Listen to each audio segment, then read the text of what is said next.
This week, we're investigating the surface level reasons Jesus was crucified.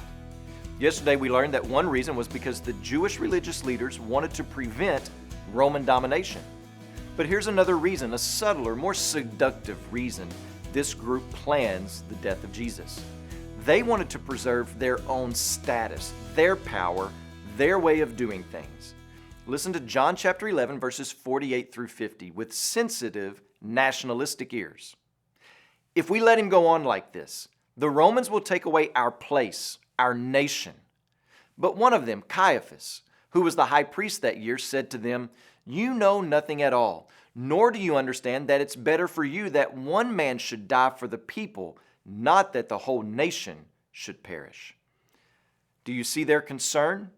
They say, our place, our nation.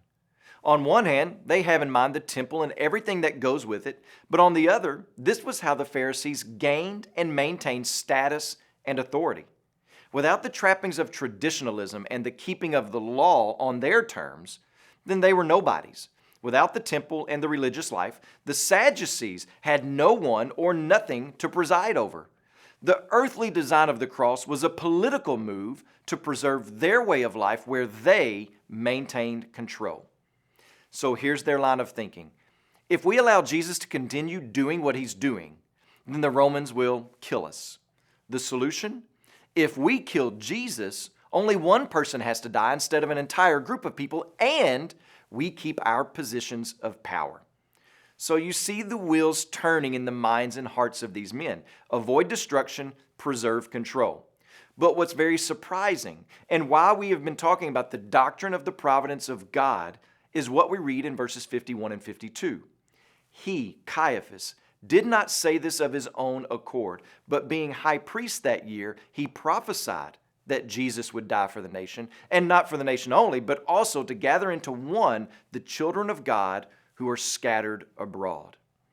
At this point, John is going to give us God's providential purpose. So see this, man intends one thing. Man is hoping to accomplish one thing with the execution of Jesus. But the providence of God is so incredible, so pervasive, that it will work in and through the wicked intentions of men.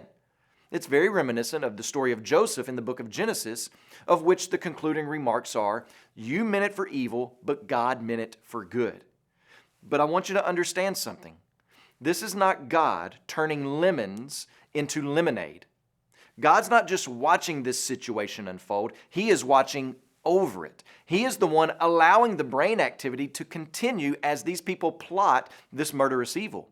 He's putting the breath into their lungs as they speak this plan of preservation and hate. God's not reacting to the situation. He's controlling it for His purposes. This is the type of God that we serve.